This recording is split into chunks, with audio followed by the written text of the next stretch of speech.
عظمت علماء، اس میں انہوں نے ایک عجیب بات لکھی.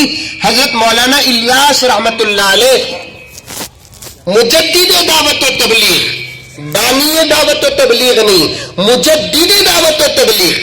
میرے الفاظ پہ غور کرو، علماء کے سامنے بڑی احتیاط کے ساتھ میں بات کر رہا ہوں.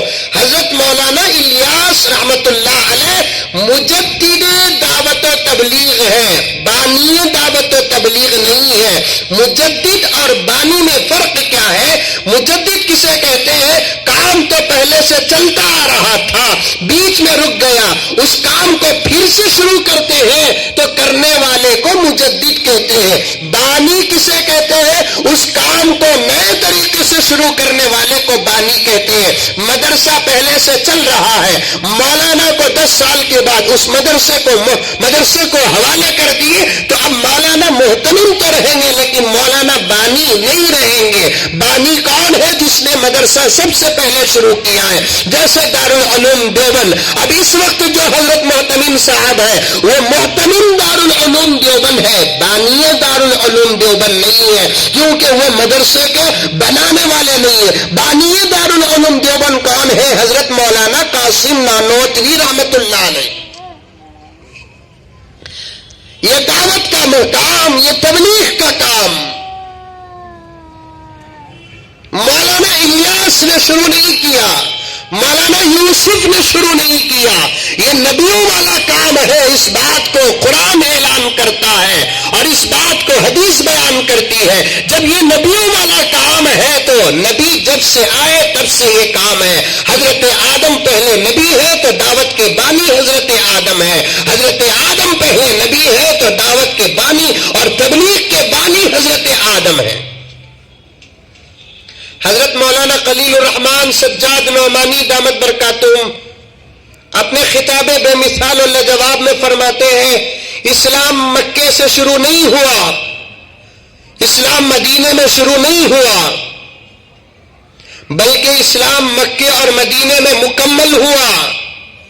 اسلام کو لے کر آنے والے حضرت آدم ہے، اسلام کو مکمل کرنے والے میرے نبی محمد رسول اللہ صلی اللہ علیہ وسلم ہے.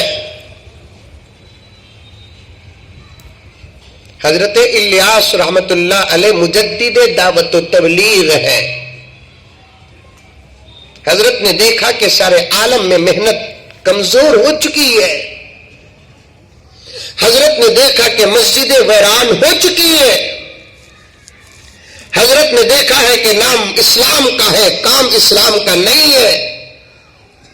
جو درد نبیوں کے سینوں میں ہوتا ہے وہی درد علماء کے سینوں میں ہوتا ہے. آپ نہیں جانتے اس بات کو. اس وقت ملک کے حالات کو مد نظر رکھ کر کتنے ایسے علماء ہیں جن کو راتوں میں نیند نہیں آتی،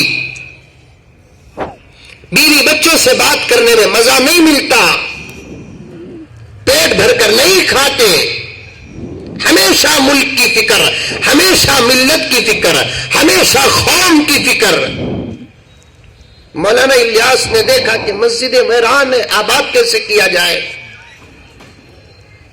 قرآن سے امت دور ہے، قریب کیسے کیا جائے؟ ان بچوں کو مستقبل اور فیوچر کا، قوم کا رہبر کیسے بنایا جائے؟ اب انہوں نے نبی پاک صلی اللہ علیہ وسلم اور انبیاء کے دعوت و تبلیغ کو ایک ترتیب دی اور کام شروع کیا اور الحمدللہ سارے عالم میں کام پھیلا. ساری دنیا کا کوئی ملک ایسا نہیں جہاں دعوت و تبلیغ کی محنت نہ ہوتی ہو. میں بہت اشاروں کے ساتھ بات کر رہا ہوں. جیسے صحابہ کی محنت سارے عالم میں پھیل گئی ویسے دعوت و تبلیغ کے حضرات کی محنت سارے عالم میں پھیل گئی. جیسے علماء کی محنت سارے عالم میں پھیل گئی ویسے ساتھیوں کی محنت سارے عالم میں پھیل گئی. صحابہ افریقہ کے جنگل کو گئے، میرے رب کی قسم دعوت و تبلیغ کے ساتھیوں وہی جنگل کو آج جا کر کام کر رہے ہیں. ایسے لوگوں کے پاس دین کو پہنچایا جن لوگوں کو کپڑے پہننے کا پہننے کا طریقہ تک نہیں معلوم، وہ کپڑے پہننا جانتے تک نہیں. ان کے پاس گئے، سب سے پہلے انسانیت بتائی. میرے پاس ایک فوٹو ہے اور نیچے اس کی تاریخ ہے. جنگلوں میں رہنے والے لوگ جو ہوتے ہیں وہ مکمل ننگے مرد اور عورتیں. انسانیت کو جو نہیں سمجھتا اسے کپڑوں کی کیا ضرورت ہے. وہاں جا کر دعوت و تبلیغ نے محنت کی. پہلے ان کے سامنے انسانیت کا سبق پڑھایا اور بتایا کہ تم میں سے دو قسمیں ہیں، ایک مردوں کی ایک عورتوں کی. شرم عورتوں کے اندر زیادہ اور مردوں کے اندر ذرا کم. پھر سب سے پہلے ان کو کپڑے دیے. اس کے بعد ان کے سامنے اللہ اور اس کے رسول کا پیغام پہنچایا. ان کی تصویریں آ گئی، فیس بک میں آ گئی، واٹس ایپ میں آ گئی، انٹرنیٹ کی دنیا میں آ گئی. انسانیت کے حقوق کے نعرے لگانے والے صرف امریکہ، Japan, China, German, Hindustan, Pakistan, Australia, Europe کے ممالک کا دورہ کرتے ہیں.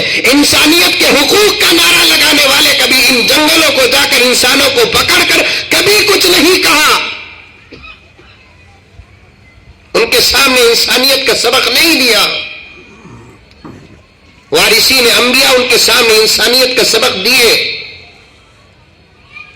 اب ان لوگوں کی شکل و صورتیں بدل گئی. سب سے پہلے کپڑا پہنے، اس کے بعد کلمہ پڑھے. اب ان کے سروں پہ ٹوپیاں آئی، ان کے سروں پہ امامے آئے، ان کی عورتیں برقع پہنی، ان مردوں کے چہروں پہ داڑیاں آئی. اب ان لوگوں کے سامنے انسانیت بھی آئی، ان کے سامنے اسلام بھی آیا. یہ محنت سارے عالم میں پھیلی. اس کی مخالفت انبیاء کے مشن کی مخالفت ہے. اس کی مخالفت انبیاء کے فکروں کی مخالفت ہے. اس کی مخالفت انبیاء کے خیالات کی مخالفت ہے. اس کی مخالفت انبیاء کے دعوت کی مخالفت ہے. اس کی مخالفت انبیاء کے تبلیغ کی مخالفت ہے. اس کی مخالفت نماز کی مخالفت ہے. اس کی مخالفت حیا کی مخالفت ہے. اس کی مخالفت شرم کی مخالفت ہے. اس کی مخالفت صداقت کی مخالفت ہے. اس کی مخالفت امانت کی مخالفت ہے. اس کی مخالفت پیغمبر صلی اللہ علیہ وسلم کے دین کی مخالفت ہے. یہ مسلک نہیں، یہ محنت ہے. اور کوئی پاگل اگر مسلک کو، محنت کو مسلک سمجھتا ہے وہ جاہل ہے. اگر اس کے پاس مدرسے کی سند بھی ہو تو میں اس سند کو سالار پیپر، سیاست paper, Times of India paper, کیا کہتے ڈکن ہرالڈ کے پیپر سے بھی گیا گزرا پیپر کا ٹکڑا سمجھتا ہوں جو محنت کو مسلک بناتا ہے. دعوت ایک محنت ہے، تبلیغ ایک محنت ہے. میں اختلاف کی بات نہیں کر رہا ہوں، میں کچھ ایک خاص پیغام آپ کے سامنے دینا چاہتا ہوں. پوری سیرت کو سمیٹ کر تو بیان نہیں کر سکتے. آج تک کوئی مولوی ایسا پیدا نہیں ہوا جو آدھے گھنٹے میں میرے پیغمبر کی پوری سیرت بیان کر دے. ایک ایک گوشہ پیش کرنے کی کوشش. حنفی مسلک ہے، شافعی مسلک ہے، مالکی مسلک ہے، حنبلی مسلک ہے، دیوبندی مسلک نہیں، بریلوی مسلک نہیں، دعوت مسلک نہیں، تبلیغ مسلک نہیں. مدرسوں کی تعلیم میں کیا مسلک ہے، حدیث کی شرح میں کیا مسلک ہے، قرآن کی تفسیر میں کیا مسلک ہے، نماز میں کیا مسلک ہے، روزے میں کیا مسلک ہے، سامنے والے مسلمان بھائی کے دین کی فکر کرنے میں کیا مسلک ہے. سامنے بھوکا ہو کیا اس کی فکر نہیں کرتے؟ جب سامنے بھوکا ہو تو فکر کرتے ہیں. سامنے بے نمازی ہو تو فکر کیوں نہیں کرتے؟ سامنے والا ننگا ہو تو فکر کرتے ہیں. سامنے والا بے حیا ہو تو فکر کیوں کیوں نہیں کرتے؟ سامنے والا قرآن سے دور ہو تو فکر کیوں نہیں کرتے؟ دعوت و تبلیغ کی محنت سامنے والے کی فکر کرنا ہے، اس کی تھوڑی پکڑنا ہے، اس کے پیشانی میں بوسہ دینا ہے، شرابی بھی ہو تو منت سماجت کرنا ہے، ظالم بھی ہو تو منت سماجت کرنا ہے، سود خار بھی ہو تو منت سماجت کرنا ہے، قاتل اور لٹیرا بھی ہو تو منت سماجت کرنا ہے۔ اور اس کے ہاتھ پکڑتے ہیں وہ حضرات جن کی زندگی کا ایک حصہ اللہ کے راستے میں لگا، یہ وہ حضرات ہاتھ پکڑتے ہیں جنہوں نے اپنی بیویوں کی محبت کو قربان کیا، اپنے ماں باپ کی خدمت کو قربان کیا، اپنے بچوں کی محبت کو قربان کیا، کبھی 40 دن کا نام لگا کر چلے گئے، کبھی سال کا نام لگا کر چلے گئے، کبھی چلے کا نام لگا کر چلے گئے۔ اب اللہ کے راستے میں وہ تہجد گزار ہے، 5 وقت کی نماز تکبیر تحریمہ سے پڑھتے ہیں، لیکن سامنے والے کی فکر کر کے وہ کس کا ہاتھ پکڑتے ہیں؟ ایک شرابی کا ہاتھ پکڑتے ہیں۔ یہ محنت نہیں تو اور کیا ہے؟